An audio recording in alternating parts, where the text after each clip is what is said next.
Dia nak fikir formula tu, bagaimana nak bermalam tu, selang-seli ke, 2 malam sekali ke.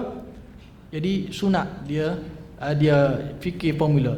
Bila dia telah bermalam rumah salah seorang daripada isteri-isterinya itu, menjadi wajib kepadanya. Jadi hukum asalnya disunat dia pilih cara kaedah untuk penentuan bermalam itu.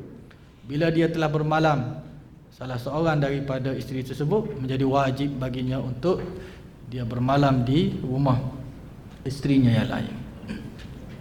Jadi hukum asalnya disunatkan membahagi-bahagikan malam serta tidur bersama mereka dan tidak meninggalkannya.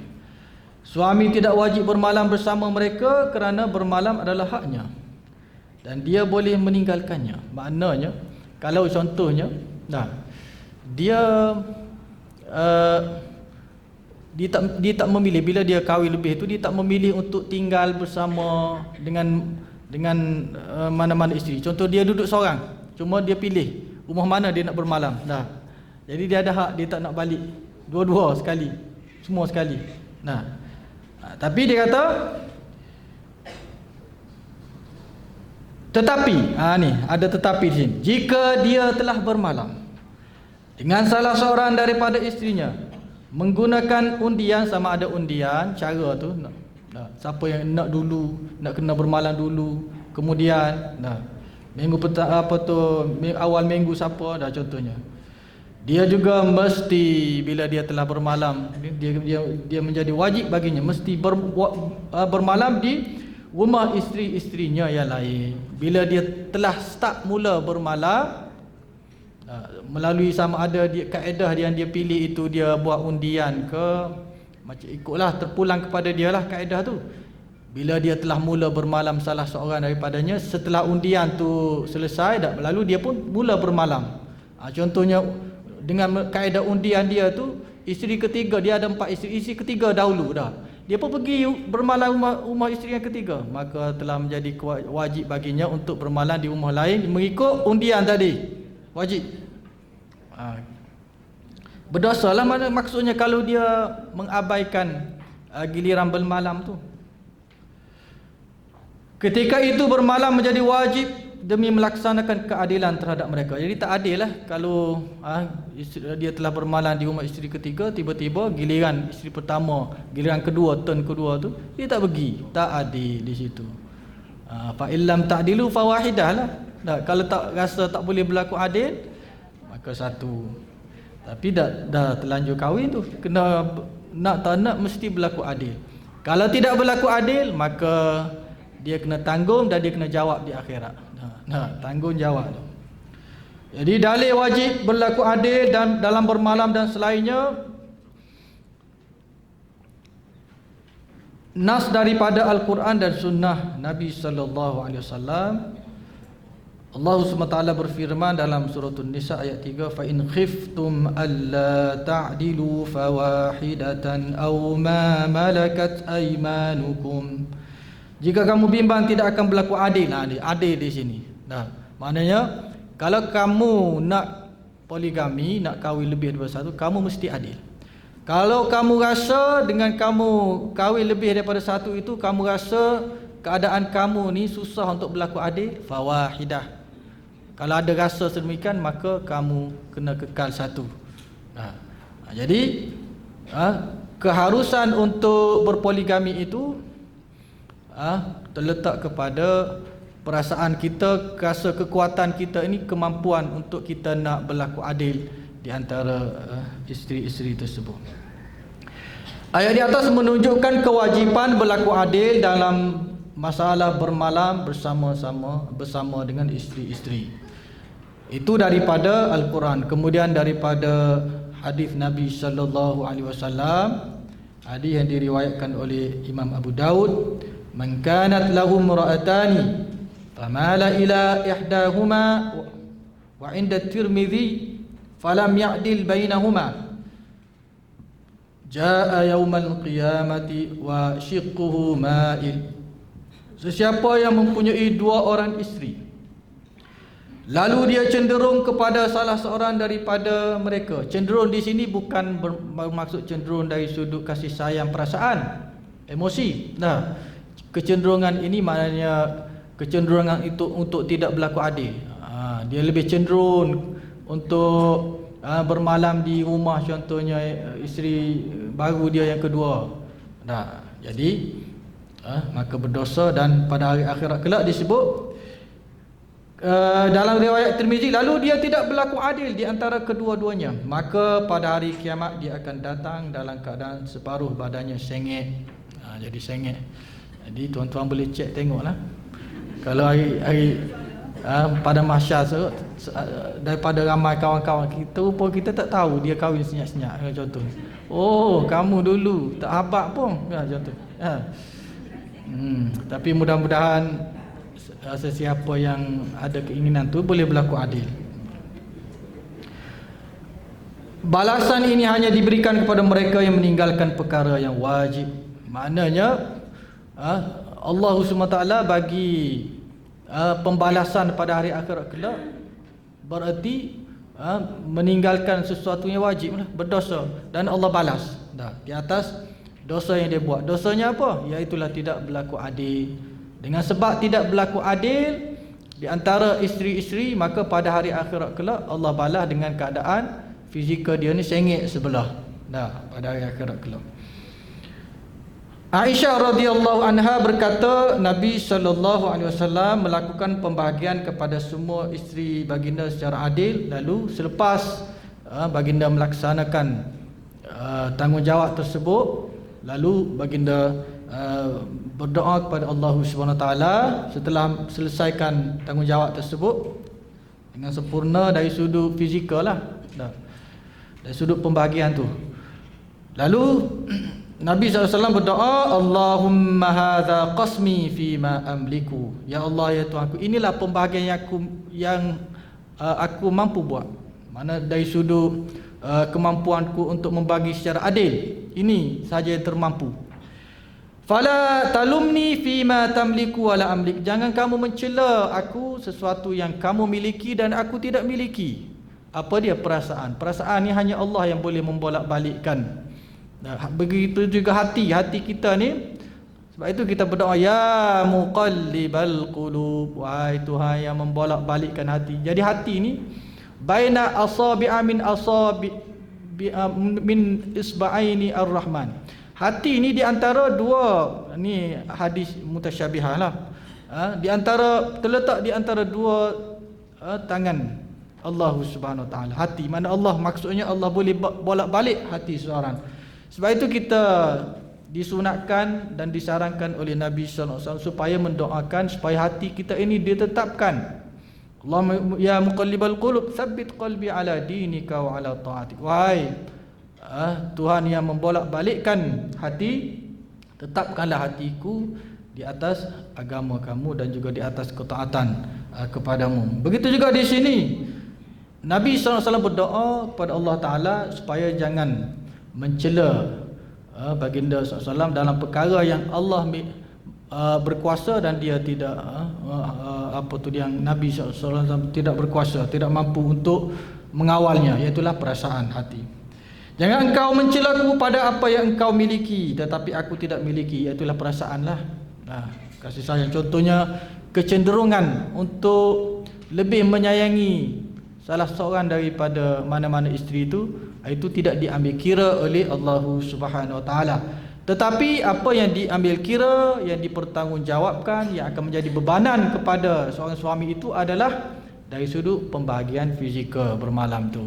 Kalau dua semua sekali, itu yang diambil kira. Jadi siapa yang berhak mendapat giliran bermalam? Semua isteri berhak. Kecuali adalah isteri yang nusyuz dan seumpama tu, itu kita akan bahas kemudian lah. Tapi secara asalnya, hukum asalnya, semua isteri berhak untuk mendapatkan hak bermalam, suami bermalam dengannya.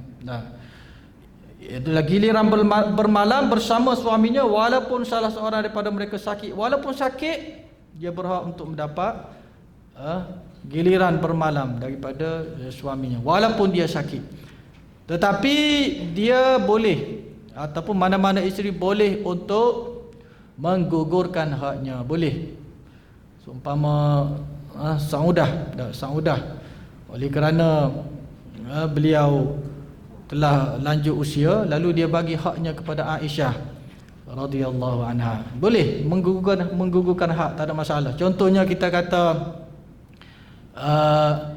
kalau bermalam tu dua-dua, dia kata tak apalah, abang bagi satu malam sajalah kepada dia, yang tu bagi kepada yang muda.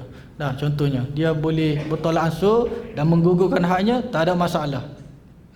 Tetapi hukum asalnya adalah semua isteri berhak mendapat giliran bermalam bersama suaminya, walaupun salah seorang daripada mereka sakit ataupun didatangi haid.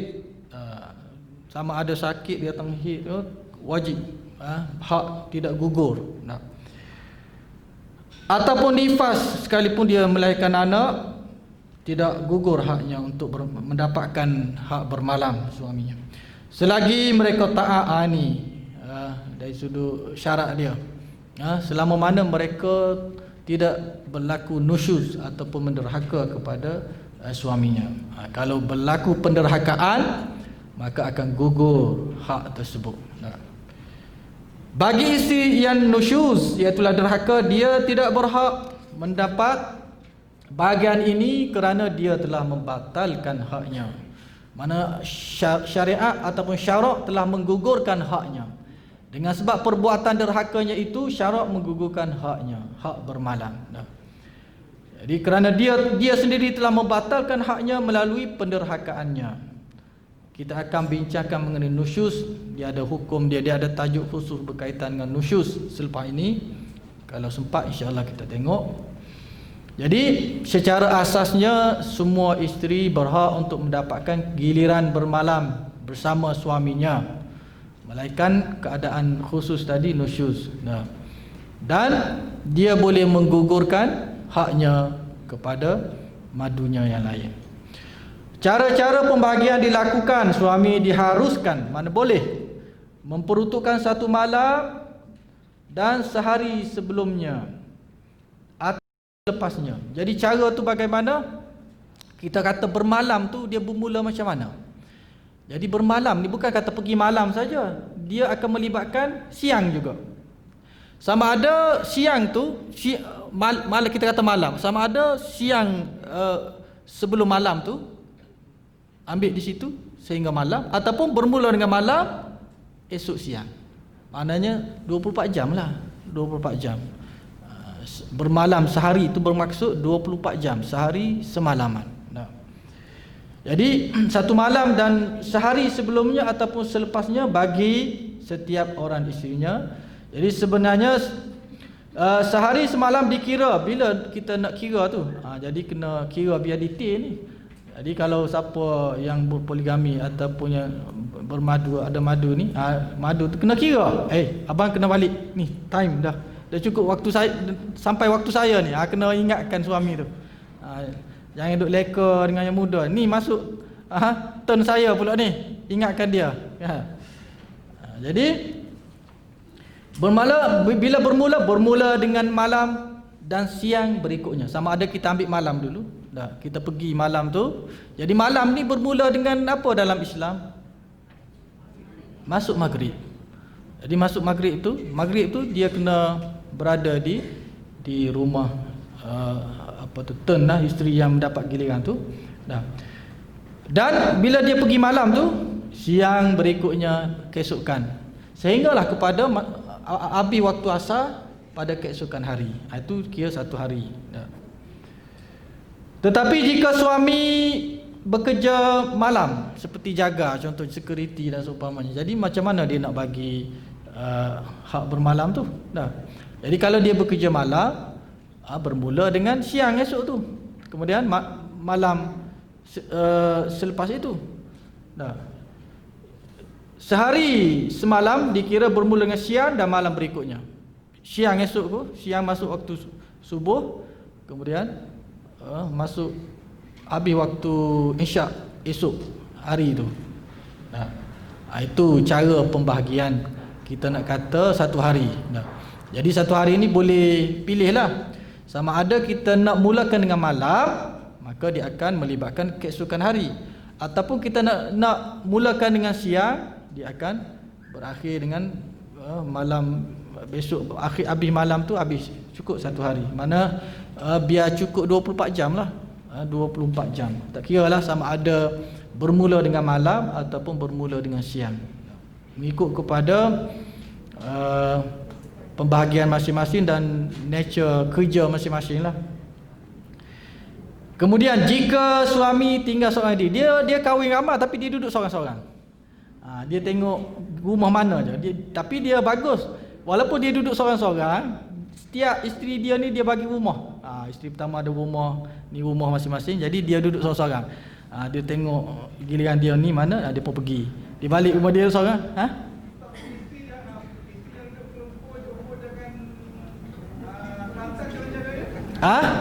Oh, ni jarak jauh. Jarak jauh ni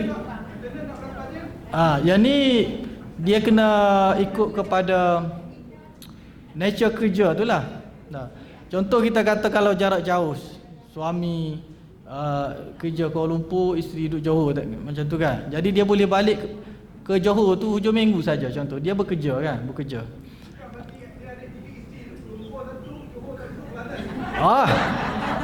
Ini kena beli jet peribadi.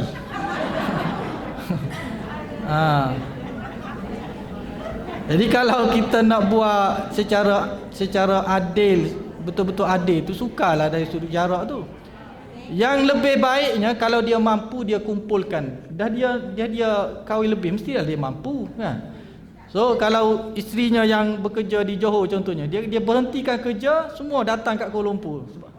Dia tanggung semua. So nak kahwin lebih kena duit lebih lah.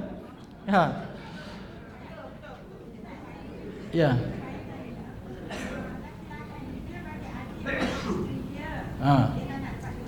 Betul?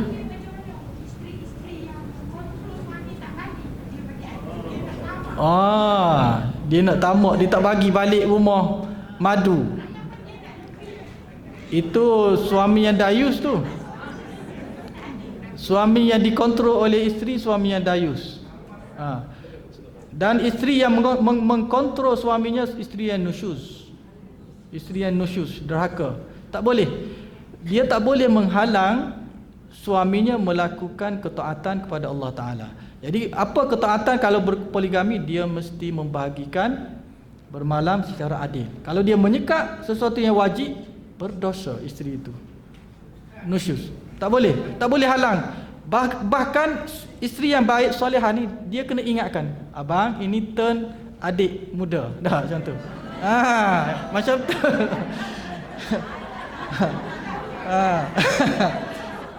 Boleh tak buat macam tu?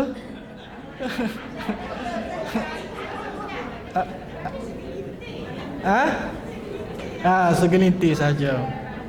Ataupun kalau tak boleh nak buat macam tu, reda je lah dia, jangan halang dia.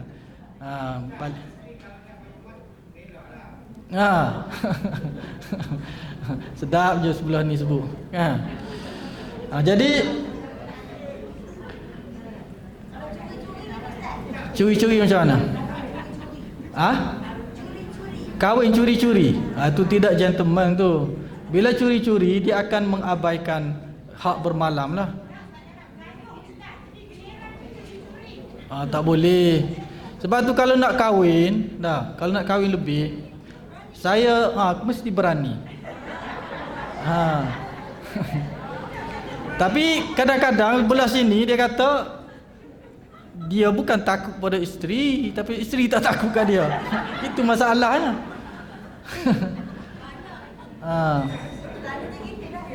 Ya.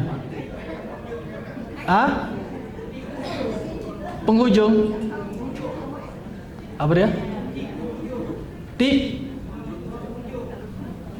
memujuk. Tanya tip memujuk.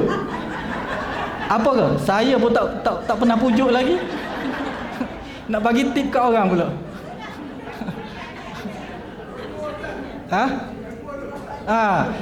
Saya kena praktik dulu baru boleh bagi tip.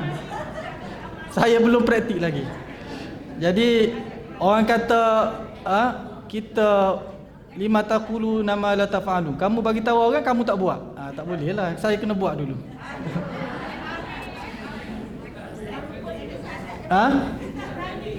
Berani? Saya tidak takut melainkan Allah.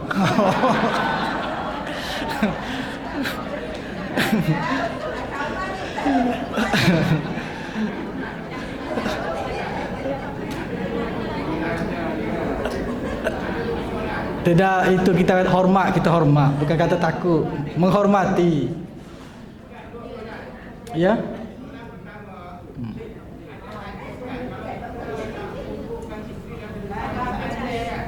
Kumpulkan makruh.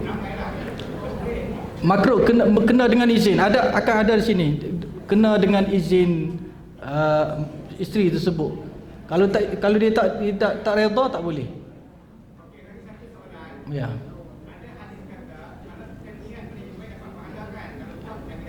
Ya. Niat nak kahwin, lepas tu tak kahwin. Kalau niat nak kahwin tu kerana nak bantu perempuan tu, niat tu dapat pahala. Cuma kekuatan. Sebab sekarang ni kalau obat berani tu tak ada jual. Kalau ada jual kat farmasi saya rasa laku dah obat berani tu. Jadi kita masuk sini, apa tu? Kat mana dah kita ni? Jika suami tinggal seorang diri, jadi dia kahwin ramai tapi dia duduk seorang diri je. Dia diharuskan memanggil semua isterinya datang menemuinya berdasarkan giliran masing-masing. Boleh, harus. Dia ada kondo sendiri, semua isterinya dia sediakan kondo masing-masing. Jadi dia telah buat undian semua sekali. Jadi setiap kali giliran masing-masing tu datang ke kondo dia. Gitu. Menggunakan rumah yang sama. Boleh macam tu, harus. Jadi kalau contoh giliran pertama, isteri pertama datang, habis turn dia balik, isteri kedua pula datang ke rumah tersebut.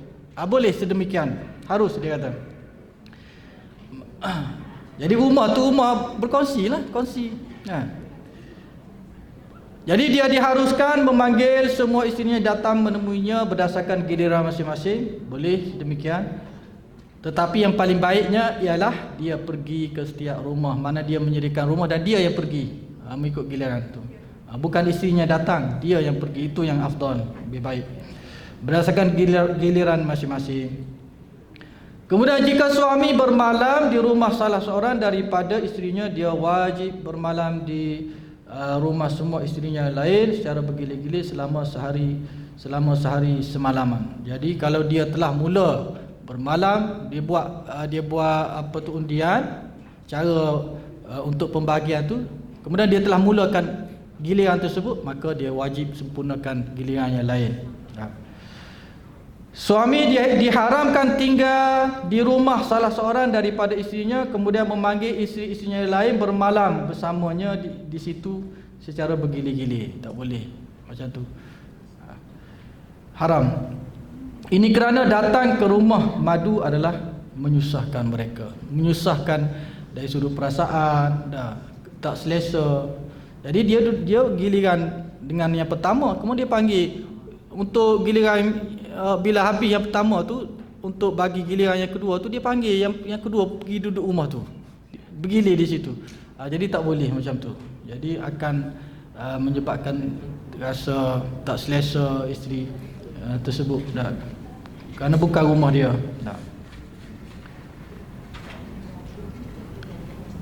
Kemudian suami juga diharamkan mengumpulkan isteri-isterinya di dalam sebuah rumah tanpa kerelaan. Haram juga tadi yang sebut tadi. Tapi dengan tanpa kerelaan. Kalau dengan rela boleh. Tapi saya tidak sarankan. Ada kawan saya, dia poligami, isteri dua, duduk satu rumah, cuma bilik lain-lain lah. Dan dia buat jadual. Jadual maknanya pengkhususan bagi setiap isteri lah. Ada isteri yang khususnya memasak dan mengemas dah. Yang lain membasuh, jaga anak. Dia buat macam tu. Jadi mungkin kalau dia mampu kontrol dan semua isterinya boleh redha, tak ada masalah. Tapi kalau tak redha, maka haram hukumnya mengumpulkan isteri dalam sebuah rumah. Nabi tak pernah buat sedemikian. Rumah kalau kita tengok baginda sallallahu alaihi wasallam, walaupun rumah dekat tapi bilik masing-masing, ada rumah masing-masing di sekitar Masjid Nabawi. Kerana apa? Tindakan ini akan menyebabkan perbalahan dan juga perselisihan sesama mereka. Yalah, dah bila dah lah kita kata nak kahwin tu susah dah. Nah, kemudian ajak duduk sekali pula. Jadi takut dia khawatiri suami pergi kerja, dia duduk bergaduh pula, duduk tarik rambut tu, tarik rambut ni. Jadi suami kat pejabat pun tak tenang untuk kerja. Jadi sebaiknya setiap isteri itu ada tempat tinggal masing-masing. Kemudian suami diharuskan menempatkan giliran bermalam selama 2 atau 3 hari untuk seorang isteri. Menetapkan. Jadi boleh sama ada setiap isteri itu satu-satu, ataupun gilirannya 2 malam 2 malam, ataupun 3 malam 3 malam, dah bagi setiap seorang isteri. Walau bagaimanapun menetapkan giliran melebihi 3 hari tadi yang saya sebutkan tadi, untuk seseorang adalah diharamkan lebih 3 hari. Nah, ni yang berlaku bagi jarak jauh ni tak adil dari sudut tu lah. Contohnya yang jauh tu hujung minggu saja kan, sebab dia bekerja. So yang duduk bersama dia ni dapat 5 hari. Jadi dari sudut tu tidak adil lah.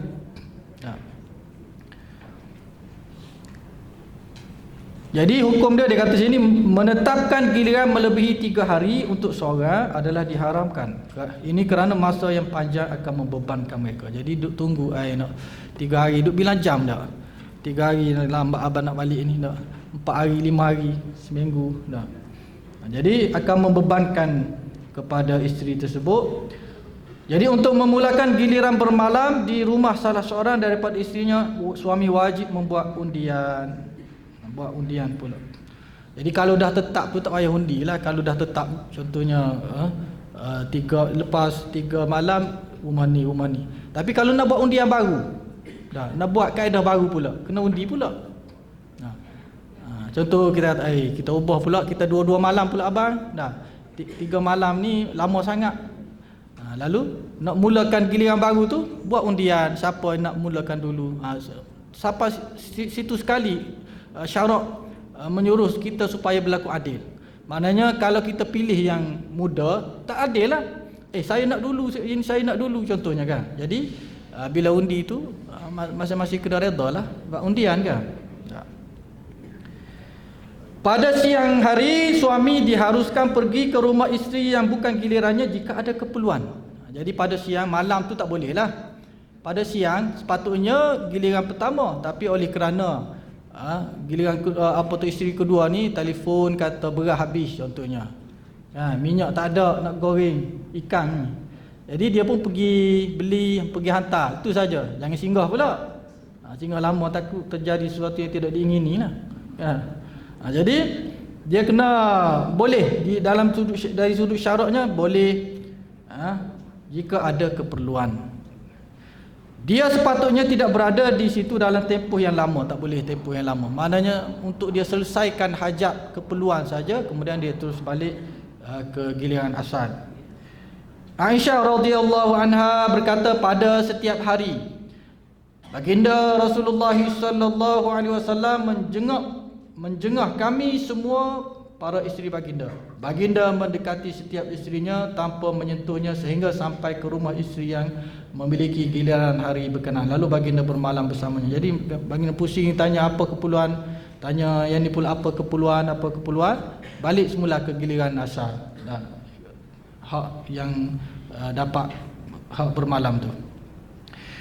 Pada malam hari pula suami tidak diharuskan, mana tidak dibenarkan, haram kalau pada giliran seorang isteri dia pergi ataupun dia curi-curi balik ke rumah yang lain.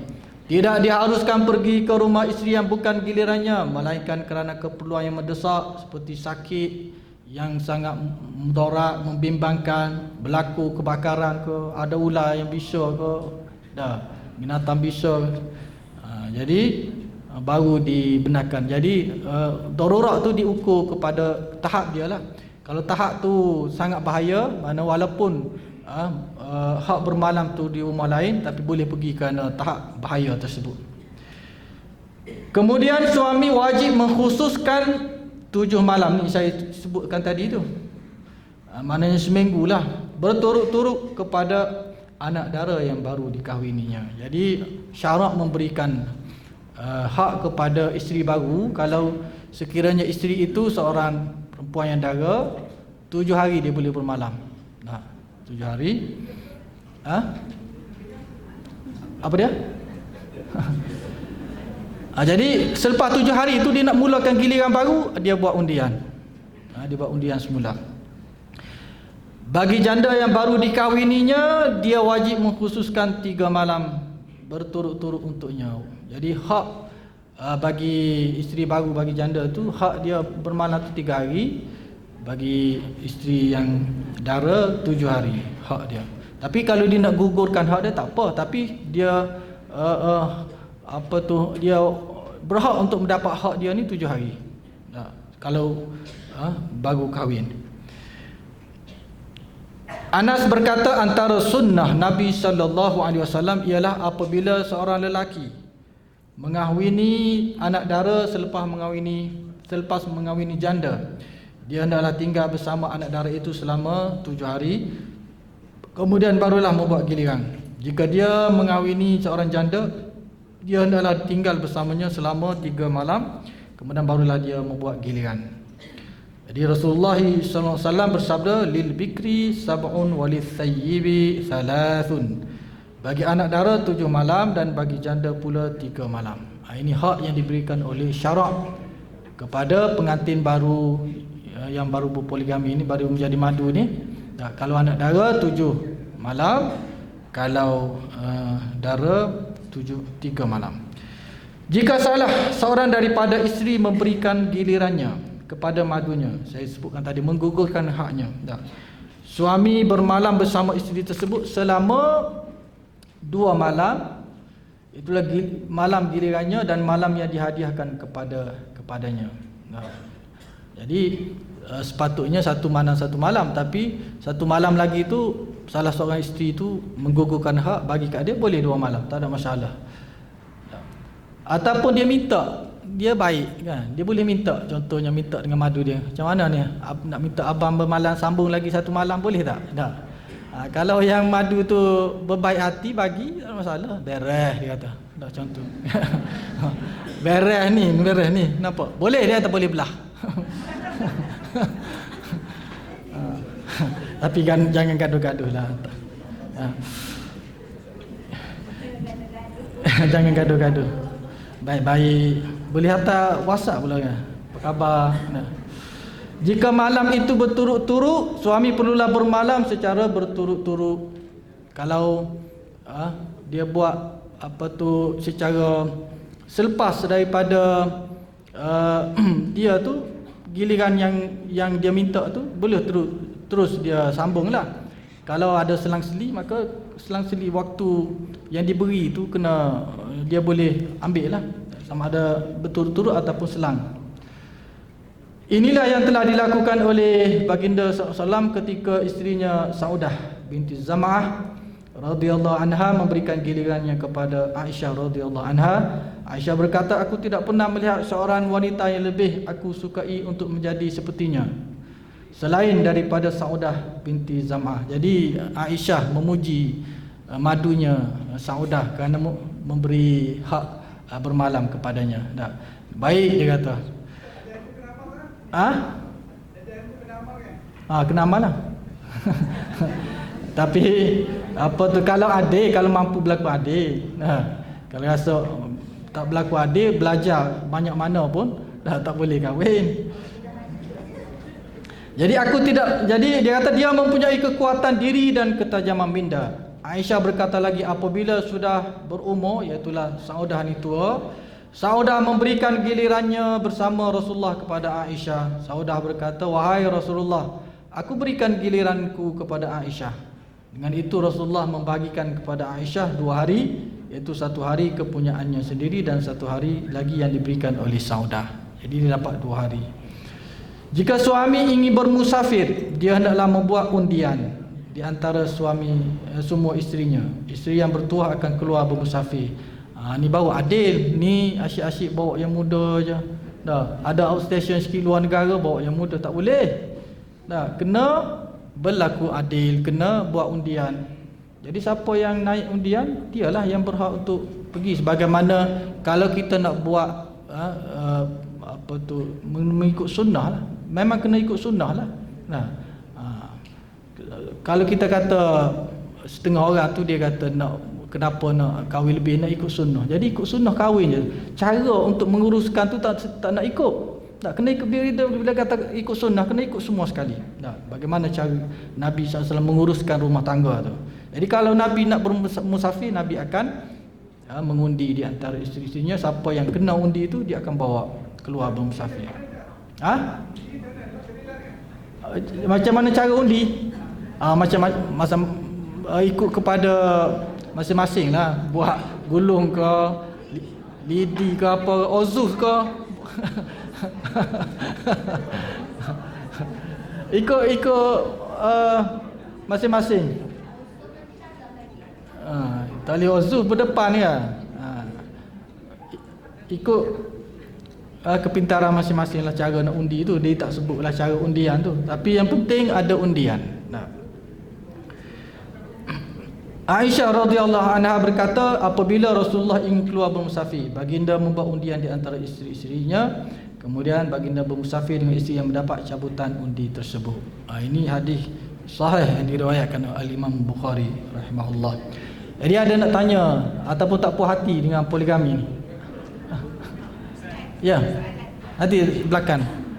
Giliran bermalam ini, Apakah dimaksudkan hanya bersatu atau bersembang-sembang, makan-makan nanti tidur, atau kedua-duanya sekali?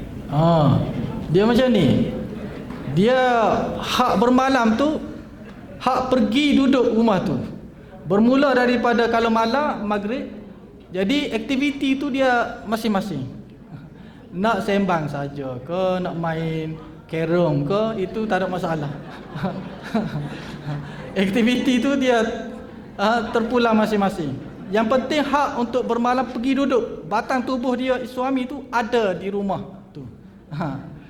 Jadi mana-mana aktiviti tu bebas. Lagi? Sama juga. Kebetulan.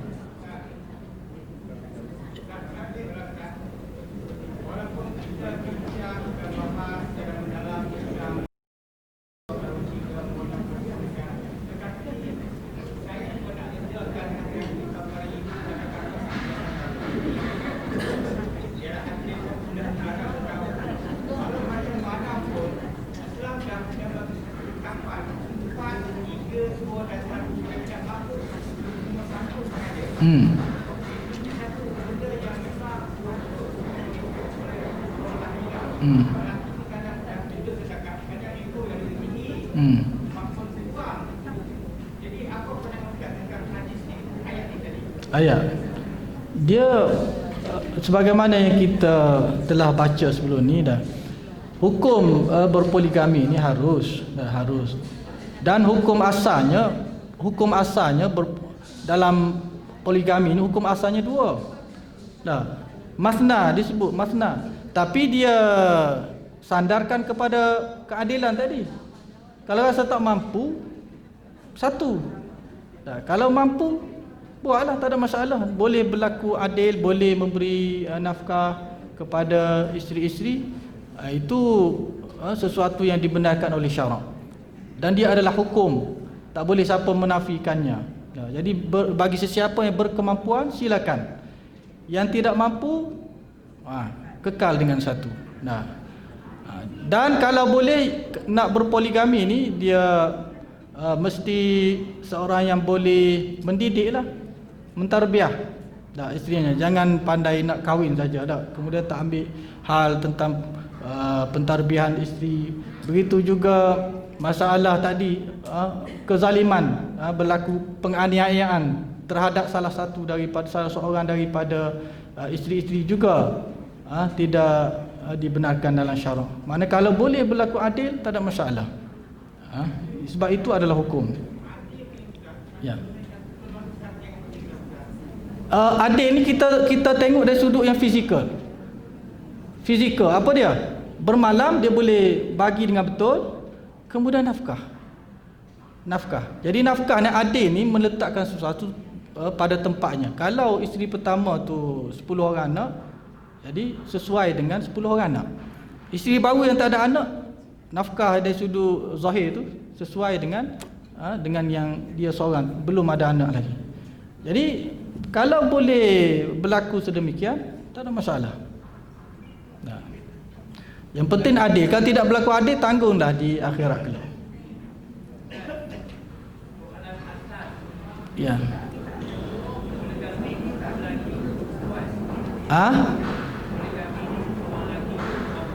Poligami untuk orang lelaki.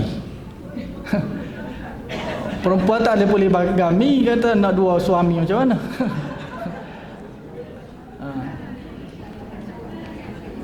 Ya. Okey, kita masuk kepada, sebelum kita tutup, nusyuz. Nusyuz sebagaimana yang kita telah sebut secara ringkas tadi, menderhaka. Jadi nusyuz ini boleh berlaku kepada isteri, juga boleh berlaku kepada suami. Suami juga ada yang nusyuz. Cumanya perbezaannya, kalau isteri nusyuz itu ada hukum khusus, mana dia gugur hak-hak tertentu. Tapi kalau suami nusyuz, dia hanya berdosa lah, mendapat dosa di sisi Allah SWT, kemudian akan dibalasi pada negeri akhirat kelak kalau dia tidak bertaubat dan memberikan hak yang sebenarnya. Tapi kalau nusyuz perempuan, dia berkaitan dengan haknya akan gugur. Kalau suami tak ada hak. Contoh kita kata hak bermalam tadi akan gugur, kemudian hak tidur akan gugur. Kemudian Islam bagi bagaimana cara untuk menangani pasangan ataupun isteri yang nusyuz, yang derhaka. Jadi kita tengok nusyuz dari sudut bahasanya bermaksud derhaka dan tidak taat. Perkataan ini diambil daripada an-nashzu dengan shin yang sukun, an-nashzu, ataupun shin itu berbaris atas, an-nashazu. An-nashazu dalam bahasa Arab ataupun an-nashzu. Dua bahasalah, dua penggunaan dalam bahasa Arab. Kemudian isteri nusyuz bermaksud isteri menderhakai dan tidak mentaati suami sebagaimana yang diwajibkan oleh Allah Subhanahu wa taala. Jadi mentaati suami adalah wajib bagi isteri. Bahkan kunci dan jalan baginya untuk mendekat ataupun mempermudahkan jalan bagi memasuki syurga Allah Subhanahu wa taala. Sebagaimana yang pernah saya baca hadis sebelum ini, iaitulah berkaitan salawatul khams, idza sallatil mar'atu khamsaha wa sama syahraha wa hafizat farjaha wa ata'at zawjaha faqila laha udkhulil jannata min ayyi abwabi syi'ti. Sekiranya seorang isteri itu dia jaga solat 5 waktunya, dia jaga puasa Ramadannya, kemudian dia menjaga maruahnya, kemudian dia mentaati suaminya, maka pada hari akhirat kelak isteri yang cirinya sedemikian akan disuruh kepadanya, masuklah kamu ke dalam syurga dan pilihlah mana-mana pintu yang kamu kehendaki. Betapa tingginya darjat isteri yang mentaati suaminya, isteri yang salihah. Kemudian isteri nusyuz bermaksud isteri menderhakai dan tidak mentaati suami sebagaimana diwajibkan oleh Allah Subhanahu wa taala pada perkara-perkara yang tidak bersalahan ataupun bertentangan dengan syarak. Kalau arahan ataupun suruhan suami itu perkara yang bersalahan dengan syarak, tidak wajib taat pada ketika itu.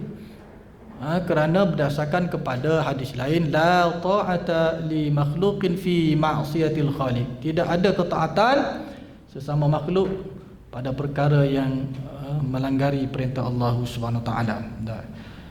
Ibnu Faris berkata, apa maksud isteri nusyuz? Bermaksud degil dan menderhakai suaminya. Suaminya suruh berubah, dia tak nak berubah ke arah kebaikan. Suami suruh buat sesuatu yang tidak bertentangan dengan syarak, dia ingkar, dia tidak patuh kepada suaminya. Itu dipanggil penderhakaan lah. Allah Subhanahu Wa Taala berfirman, wallati takhafuna nusyuzahun, An-Nisa 34. Dan perempuan-perempuan yang kamu bimbang melakukan nusyuz, penderhakaan. Jadi diambil syahid kepada kita nusyuz, nusyuz penderhakaan di situ. Jadi hukum nusyuz, hukumnya haram. Bila haram, berdosa. Bila berdosa, maka akan mendapat balasan Allah Subhanahu Wa Taala di negeri akhirat kelak. Ini adalah salah satu daripada dosa besar. Sabda Nabi sallallahu alaihi wasallam, "Idza da'a ar-rajulu imra'atahu ila firashih, falam ta'tihi fabata ghadbana 'alayha la'anatha al-malaikatu hatta tusbih." Apabila seorang lelaki mengajak isterinya ke tempat tidur, lalu isterinya tidak datang, tidak taat kepadanya, walaupun berkelahi ataupun bergaduh ke, kalau suami ajak tempat tidur, dah kena pergi. Dan suami tidur dalam keadaan marah pada malam itu, maka malaikat akan melaknat isteri itu sehingga subuh. Para malaikat mendoakan laknat kepada isteri yang tidak menyahut panggilan suaminya. Ya. Kalau sebaliknya, contohnya isteri ajak, suami kata, Allah, hamba letih dah, macam tu. Contoh, dia tidak berlaku, sebab yang sepatut taatnya, yang hukum syarak supaya mentaatinya, isteri mentaati suami. Tidak ada term suami mesti mentaati isteri. Tapi dalam rumah tangga ni kena saling faham, saling memahami antara satu sama lain dan saling bertolak ansur.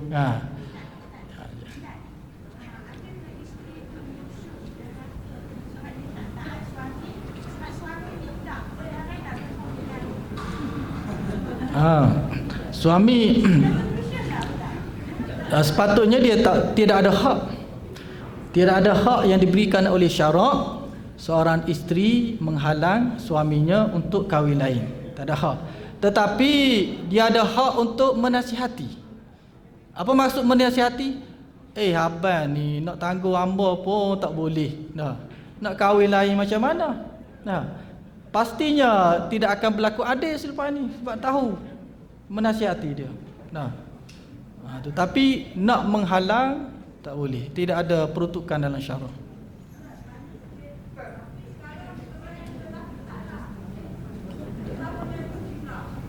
Apa dia?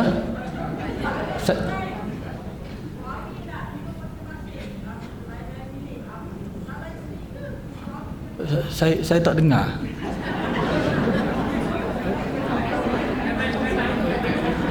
Ataupun kalau boleh yang depan ni maklum, saya tak dengar.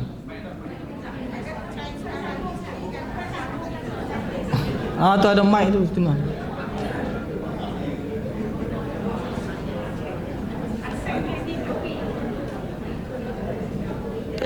Tak ada bateri.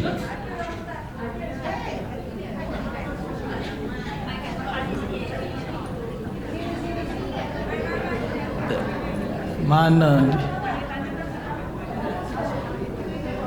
Kena pasang tu, dia kena buka switch dia.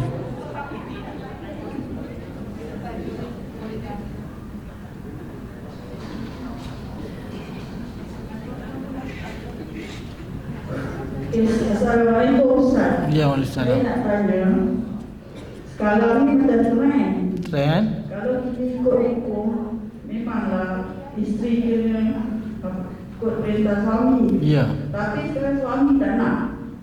Suami Katalah kalau bersama dengan suaminya tak nak, macam mana? Isteri okey je. suaminya tak nak. Bagi saya sekarang Kalau rumah bangun sosok, bilik sampai 7-10 dia bilik masing-masing. Oh, jadi jadi suami tidur bilik lain, isteri tidur bilik lain. Jadi isteri pula tutup itu. Bukan isteri yang salah, suami yang khusus sekarang. Macam kalau pasal khusus mah isteri. Suami tak pernah dengan khusus. Ada nusus isteri. Sekarang suami yang banyak khusus. Dia kadang-kadang dah tak suka isteri, dah bosan kan. Dia dah ada apa-apa tak tahu lah. Suami selalu otak dia, fikiran dia banyak kan. Jadi banyak lena. Banyak kerja lah, letih lah, itulah, inilah. Sama sekali yang suami yang ini lagi teruk. Balik-balik terus masuk bilik. Itu salahkan isteri, tak nak layan lah. Tak sedap lagi lah. Macam-macam lah, dah tua lah. Tapi siapa, saya nak tahu dari segi ni, siapa yang tanggung dosa. Kata benda khusus ni sampai bawa pada kita neraka kepada suami. Dan jelas sekali masuk neraka. Tapi sekarang ni, siapa yang masuk neraka? Saya nak tanya tu. Sebab ni memang betul Ustaz. Kalau pergi mahkamah syariah, memang pasal suami lah yang paling teruk sekali. Tapi bila pergi mahkamah syariah ni, menangkan suami je. Sebab ikut hukum-hukum. Macam mana tu?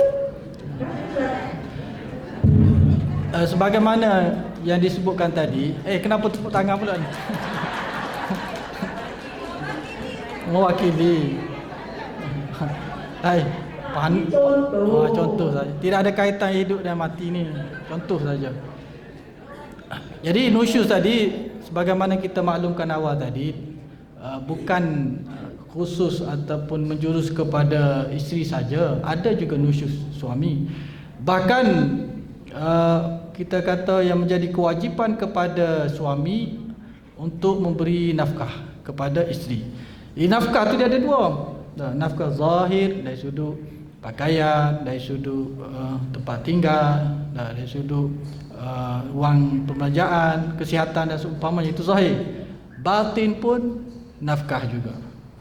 Jadi kalau dia tidak memberi nafkah kepada isteri, maka dia nusyuz juga. Dia tidak menunaikan kewajipan yang sepatutnya telah diletakkan oleh syarak kepadanya.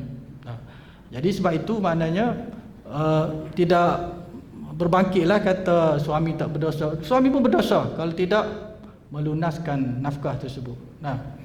Jadi kedua-duanya ada tanggungjawab masing-masing yang telah ditetapkan oleh syarak. Kalau dari sudut isteri pula, bila dah berkahwin, dia wajib taat pada perkara yang tidak bersalahan dengan syarak. Jadi betul lah dalam rumah tangga ni Allah SWT jadikan ar-rijalu qawwamuna 'alan nisa. Lelaki adalah pemimpin, ketua kepada keluarga. Jadi sebagai ketua dia mesti sedikit penghormatan. Isyarat memberi sedikit penghormatan kepada suami ini supaya isteri ini taat dan menghormati pada perkara yang tidak bersalahan dengan syarak. Kalau dia suruh benda tu yang syarak tak pernah larang, wajib. Bila dia suruh saja wajib. Dan itu satu kemuliaan kepada isteri. Bila dia taat kepada suami, dia seolah-olah mendekatkan dirinya kepada syurga Allah Subhanahu wa taala. Tapi kena ingat juga suami pun ada juga berlaku nusyuz tadi sebagaimana yang disebutkan tadi. Kalau dia mengabaikan nafkah sama zahir ke batin ke, berdosa. Berdosa kerana itu adalah kewajipan. Sebab dalam perkahwinan ni, salah satu dari tujuan perkahwinan ni Allah nak melunaskan fitrah kita. Fitrah untuk bersama suami dan juga isteri. Kalau fitrah itu tidak tertunai, ini yang akan membawa kepada kehancuran kepada keluarga ni. Cari yang jalan lain. Sama ada pihak isteri ke pihak suami ke, cari jalan yang tidak dihalalkan oleh Allah SWT. Itu. Jadi kesimpulannya ada belah isteri pun ada nusyuz, belah suami pun ada nusyuz, ada tanggungjawab masing-masing yang telah ditetapkan oleh syarak dan perlu ditunaikan masing-masing mengikut apa yang diperintahkan oleh Allah Subhanahu Wa Taala. Ada lagi? Kalau suami yang tak Ni ada dalam tajuk ada bukan nusyuz, tajuk dia tajuk fasakh. Fasakh, salah satu pasangan ni tidak boleh memberi khidmat ke atau ada penyakit ke dah. Jadi masing-masing boleh membubarkan perkahwinan. Tapi kalau dia boleh bersabar, itu terbaik. Dia boleh bersabar dan dia boleh take care lah pasangan masing-masing itu dah. Itu terbaik lah. Tapi kalau dia tak boleh sabar, tak boleh terima kekurangan yang ada pada pasangannya, Islam ada jalan lain, melalui pembubaran perkahwinan, mencari kebahagiaan masing-masing lah.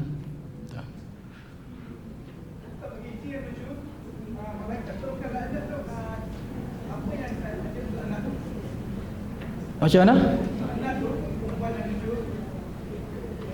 Saya tak dengar lah. Laknat, okey. Doa laknat maknanya bila laknat ni dosa besar. Bila dosa besar maka balasannya adalah neraka.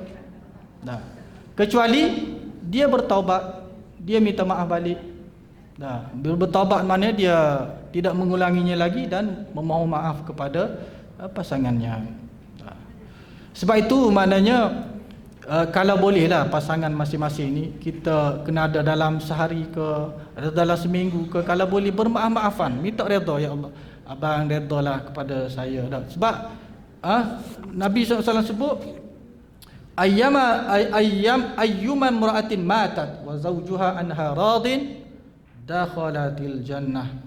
Hadis riwayat Tirmizi, mana-mana perempuan yang meninggal dunia dalam keadaan suaminya redha, maka masuk syurga. Sebab itu kena sentiasa minta redha, maaflah kalau ada salah silap. Sama suami pun sama. Kadang-kadang kita tak tertunai kita punya tanggungjawab, minta maaf.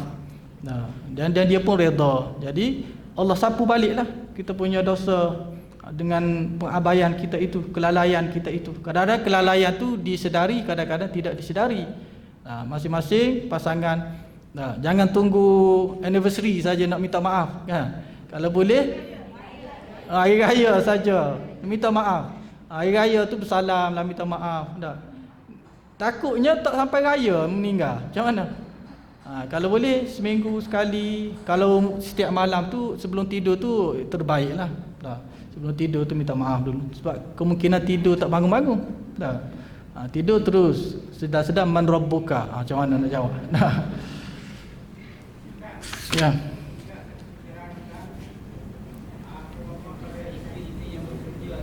Ya.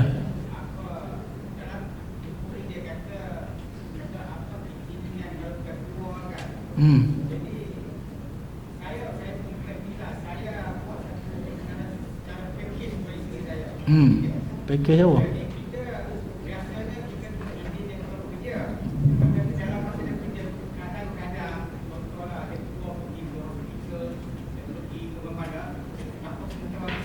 Jadi saya ambil keputusan, saya buat secara package. Jangan keluarlah ke mana sahaja, kiranya itu dibayarkan manfaat. Jadi kalau kata kita nak buat macam tu, apa nak dikatakan untuk isteri kita, dia keluar apa izin, apa pendapat kita, apa pendapat kita. Maknanya kita panggil, ada juga dipanggil keizinan umum. Keizinan umum. Jadi sebenarnya perempuan bekerja ni, perempuan tidak wajib bekerja. Nafkah Allah SWT wajibkan kepada suami. Cuma boleh isteri keluar bekerja dengan syarat. Syarat yang pertama, diizinkan oleh suami. Kemudian dia menjaga status dia sebagai isteri, menjaga pergaulannya, dan dia tidak mendedahkan aurat, berpakaian yang boleh menjolok mata ataupun menarik perhatian yang bukan mahram. Jadi dengan syarat-syarat itu maka boleh dia keluar untuk bekerja. Yang hukum asalnya adalah perempuan berada di rumah dan suami keluar mencari nafkah dan menafkahi keluarga, itu hukum asalnya. Tapi oleh kerana situasi keadaan kita sekarang ini, tuntutan semasa tu menyebabkan kalau suami bekerja seorang tak cukup untuk nak menanggung kos-kos untuk kehidupan terutamanya di kota raya ada kan. Jadi kita benarkan isteri ini keluar untuk bekerja. Jadi tadilah kena jaga. Kemudian kalau boleh maknanya betul lah tu, kita bagi keizinan umum. Keizinan umum maksudnya dia keluar bekerja dan apa-apa yang berkaitan dengan kerjanya dan tidak, dia boleh menjaga status dirinya dan boleh menjaga daripada perkara-perkara diharamkan oleh Allah SWT, maka kita benarkan, maka tak ada masalah lah, dia tidak menjadi nusyuz. Maknanya dia keluar bekerja tu kita dah bagi izin. Bagi izin. Jadi keluar bekerjanya itu tidak bermaksud bahawa dia ni menderhaka lah. Tapi kalau berada di rumah, kalau nak keluar saja-saja tanpa kebenaran, tak boleh. Tak boleh. Kena maklumkan kepada, dan kalau boleh suami pun bagi keizinan umum juga. Kalau dia keluar ini untuk keperluan rumah tangga, untuk beli makanan kepada anak-anak, jadi kita izin. Kalau boleh setiap suami tu dibagi keizinan umum macam tu.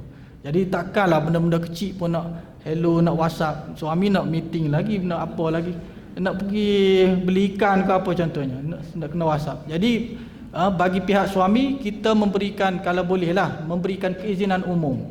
Kecuali keluar tu keluar yang tidak biasalah, tidak kebiasaan. Contohnya nak pergi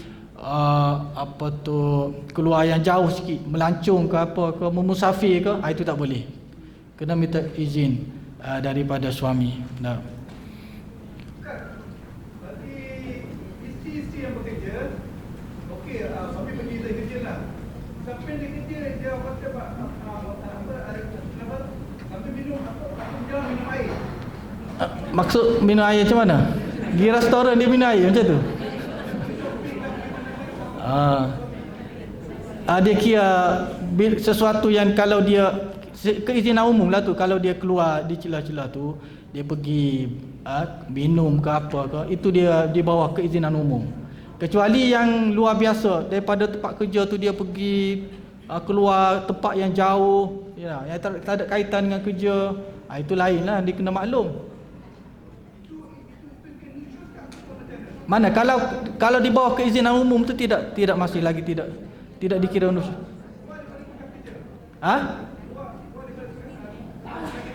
Keluar daripada tempat kerja. Dan pada pemahaman isteri bahawa itu adalah bukan biasa, maka tak boleh lah. Kalau ianya masih lagi dalam keadaan kebiasaan, maknanya benda yang rutin, itu tak ada masalah.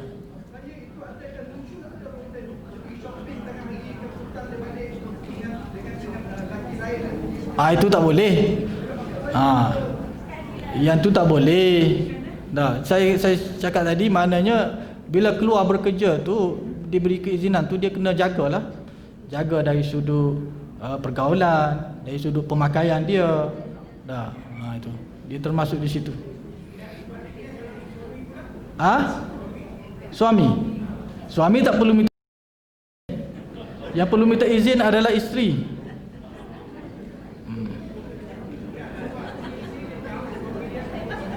Lepas tu dia melencong, tak ada masalah, dia tak perlu minta izin. Cumanya dia jangan menipulah. Kalau isteri tanya duduk kat mana, duduk pejabat, padahal dia duduk tengok wayang, itu menipu. Itu berdosa. Perbuatan menipu, perbuatan memperdaya ni berdosa.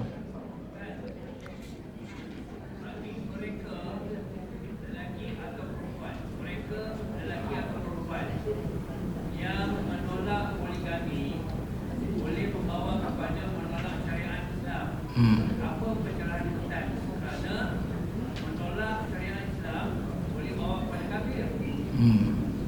Apa pencerahan Islam? Kalau menolak kefarduan tu memang tak boleh lah, sebab ia adalah syariat. Tapi kalau ada perasaan, kita tidak menolak hukum, tapi kadang ada perasaan itu tidak sampai kepada menolak hukum tersebut. Jadi kena beza tu. Kalau kita kata tidak ada poligami dalam Islam, tidak ada, ini jelas tu, jelas kita menolak ayat Allah SWT. Tapi kita kata poligami ada, cuma rasa macam beratlah nak, itu lain, itu lain. Tapi kalau nak kita kata keimanan yang betul-betul tulus kepada ayat Allah SWT, kalau boleh yang tu pun kita tidak ada, yang perasaan berat tu. Tapi sukalah, perasaan memang suka tak kita nak kawal. Itu fitrah lah. Kita kata perempuan dia tak nak bagi, itu biasa. Biasa. Yang luar biasa ni dah macam yang berlaku dalam kumpulan kelompok, kita kata dululah Arkom contohnya, itu luar biasa. Dia kahwin poligami ramai-ramai contohnya. Tapi kalau yang biasa tadilah, maknanya perasaan perempuan tu dia mesti ada kan. Kemudian kita masuk lagi, wallazi nafsi biyadi ma min rajulin yad'u imra'atahu ila firashiha fata'ba alayhi illa kana alladhi fis sama'i saqitan 'alayha hatta yarda anha. Demi Allah yang diriku berada di tangannya, mana-mana lelaki yang mengajak isterinya ke tempat tidur tetapi dia enggan, mana isterinya enggan, maka penghuni langit di sini mana para malaikat lah, akan marah kepadanya sehingga suaminya redha dengannya. Begitu juga dalam hadis yang lain, kalau seorang isteri, suaminya baik, suami seorang yang baik, isterinya akhlaknya kurang baik, marah-marah dan seumpamanya, jadi para bidadari di syurga marah balik kepada perempuan itu, jangan marah. Ada hadis demikian, saya lupa dari sudut matanya. Tapi kalau khusus di sini, ianya sama dengan hadis yang sebelum ni, cumanya matannya saja, lafaznya saja berbeza. Iaitulah kalau seorang isteri diajak oleh suaminya kemudian dia menolak, maka penghuni langit akan murka, akan marah kepadanya sehinggalah dia kembali redha, suami tadi kembali redha kepada isteri tersebut kepadanya, sehinggalah suaminya redha kepadanya. Sebab itu kena sentiasa minta redha. Kalau boleh, bukan kata isteri saja minta redha suami, suami pun kalau boleh minta juga maafkan apa-apa yang terkurang. Kadang-kadang dalam menunaikan tanggungjawab yang Allah SWT bebankan kepada suaminya, kadang-kadang terkurang dari sudut nafkah ke, kadang-kadang terkurang. Jadi kita minta bermaaf-maafan dah. Kalau boleh setiap malam tu, itu yang terbaik. Sebelum tidur tu minta halal, minta redha antara satu sama lain. Wallazi nafsi biyadihi la tu'addil mar'atu haqqa rabbiha hatta tu'addiya haqqa zawjiha. Demi Tuhan yang Allah, demi Allah yang diriku berada di tangannya. Ini sumpah, ayat sumpah. Seseorang isteri tidaklah menunaikan hak Tuhannya sehinggalah dia menunaikan hak suaminya.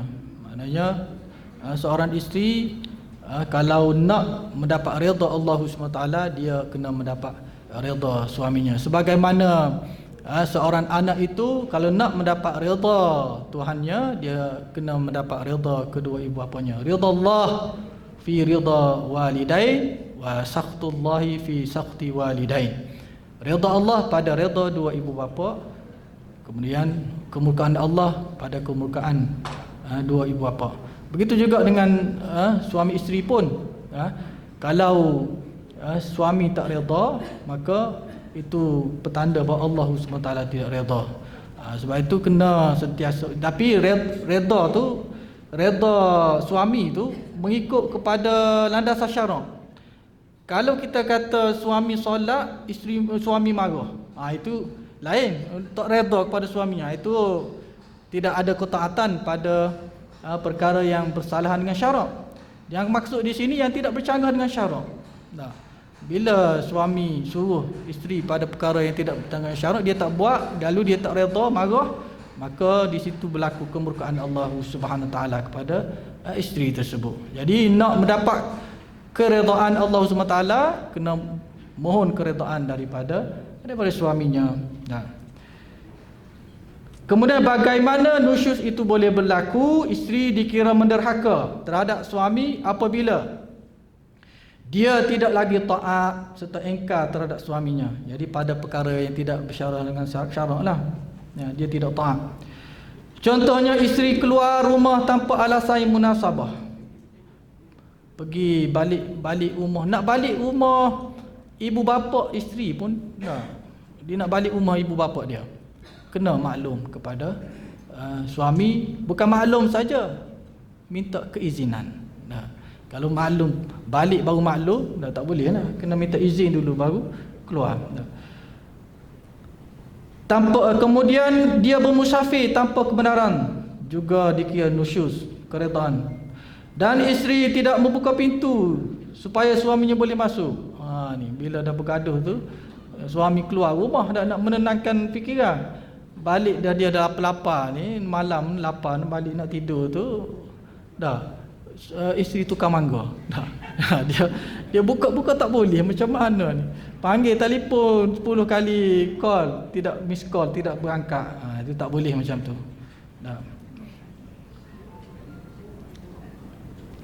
Dan dia menghalang suaminya daripada menyetubuhinya tanpa alasan yang munasabah seperti sakit dan seumpamanya. Tak boleh. Suami memanggil isterinya tetapi tidak diendahkan, buat membatu, buat tak erti. Itu tak boleh macam tu. Kena sahut bila panggil. Itu contoh-contoh lah, banyak lagi. Ini antara contoh-contoh yang menunjukkan kepada perbuatan nusyuz. Cara mengatasi nusyuz. Kalau berlaku nusyuz isteri kepada suami, penderakan, macam mana cara ataupun tindakan suami bila berhadapan dengan isteri nusyuz ini?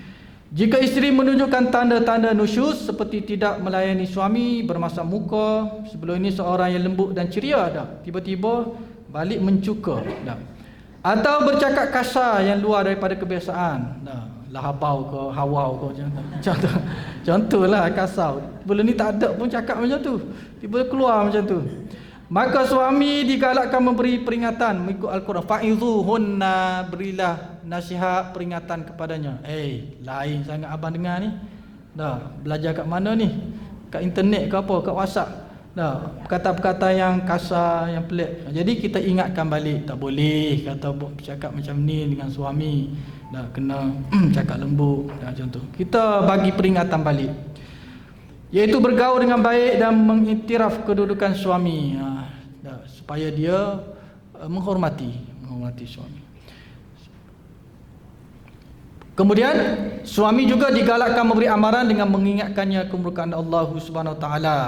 Jadi kalau kita hafal hadis-hadis tentang ketaatan isteri kepada suami itu, bagi ingat kepada isteri. Ayyamal mur'atin matat wa zawjuha anha radin dakhalatil jannah. Mana-mana perempuan yang meninggal dunia dalam keadaan suaminya redha, maka dia pasti akan masuk syurga Allah SWT.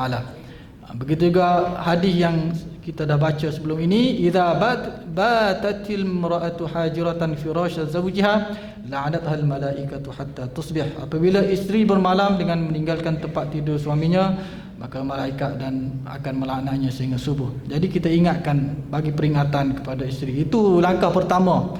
Kalau dia nampak isterinya mula menderhaka, mula berkasar, mula tidak hormat kepadanya, bagi peringatan kepadanya dengan ayat-ayat Quran, dengan hadis-hadis berkaitan dengan nusyuz. Kemudian jika dengan peringatan tersebut isteri kembali mentaati suami, alhamdulillah, itu yang terbaik. Maknanya dia telah sedar balik, minta maaf, redha, mohon keredaan. Tapi jika nusyuz semakin jelas, tak makan saman, kita kata, bagi peringatan pun tak berkesan. Yang keduanya, mengikut kepada panduan Al-Quran, suami hendaklah tidur berasingan, menjauhi tempat tidur. Tidur asing ni dan menjauhi daripada bermesra dengan isteri dah. Jadi tidur berasingan supaya dia rasa sunyi, lalu dia rasa menyesal balik, rasa nak tidur balik dengan suaminya, minta maaf. Itu antara matlamat dia. Ini kerana tindakan tersebut boleh mendatangkan kesan yang baik untuk sebagai pengajaran kepadanya. Kemudian yang ketiga, maksud tidur, tidur berasingan ni tidak tidur bersama isteri dan tidak bersama dengannya. Jika isteri kembali mentaati suaminya, itulah terbaik. Jika isteri terus lagi nusyus, terus lagi degil, tak mau taat, tak mau kembali memohon keredaan suaminya, ambil langkah yang ketiga. Apa dia?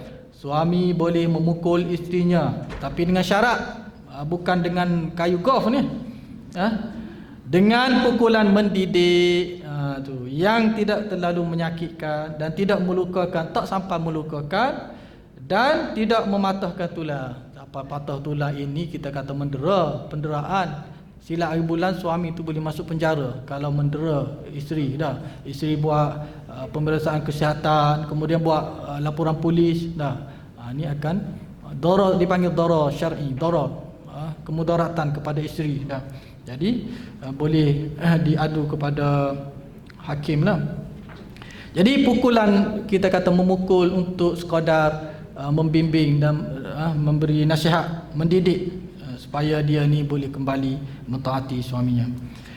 Tindakan memukul dilakukan jika dijangkakan dia akan insaf. Kalau dengan cara kita dah boleh jangka, kalau dengan cara memukul secara mendidik ini dia boleh insaf, maka kita akan pukul lah. Kalau kita rasa aku ni, dia ni kalau nampak gaya ni, kalau pukul pun tak makan saman juga ni, makin kuat melawan ni, jadi jangan pukul. Jadi kita ambil jalan lain, ambil cari hakam, cari orang yang boleh mendamaikan, ambil wakil daripada pihak suami, pihak isteri, berbincang macam mana. Jadi kalau tak boleh juga, akhirnya Islam ada penyelesaian akhir lah di antara pasangan suami isteri ni, iaitulah dengan cara pembubaran perkahwinan, perceraian. Jadi insya-Allah kita berhenti di sini. Kita sambung lagi pada muhadarah yang akan datang. Aqulu qawli hadza wa astaghfirullah azim li wa lakum. Assalamualaikum warahmatullahi. Apa dia? Soalan kuis dah, soalan kuis.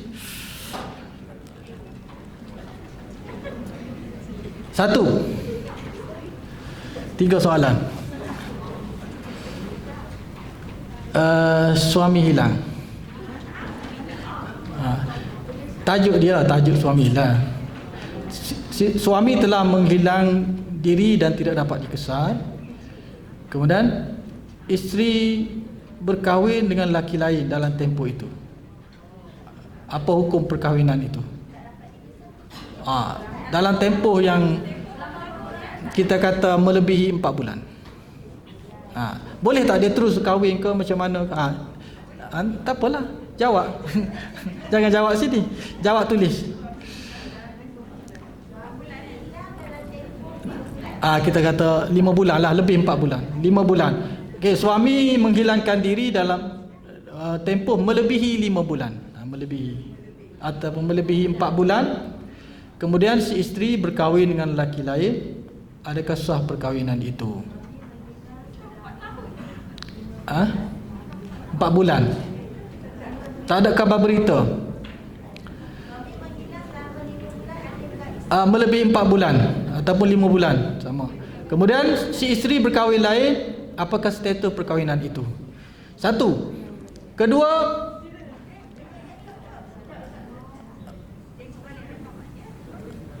ada sebelum ni pun ada ni. Pasangan dua pasangan ni dia tidak Islam dah. Memeluk Islam tidak serentak. Contohnya suami masuk dulu, kemudian 5 bulan selepas tu baru isteri. Pasangan memeluk Islam tidak secara serentak. Setelah berlalu satu tempoh, isterinya pula, maknanya mula-mulanya suami masuk Islam, kemudian satu tempoh isterinya pula memeluk Islam. Bila isterinya peluk Islam tu, adakah perlu diakad semula ataupun kekal dengan perkahwinan sebelum ni? Jadi masuk Islam tu tidak serentak. Adakah perlu perkahwinan baru dengan akad baru ataupun masih sah lagi perkahwinan semasa bukan Islam itu? Kita letak dalam 5 bulan. 5 bulan. Kita senang 5 je. Kemudian yang terakhir, salah seorang pasangan sama ada suami isteri telah murtad. Dia murtad. Selepas dia murtad, dia bertaubat balik. Adakah perlu diakad nikah semula?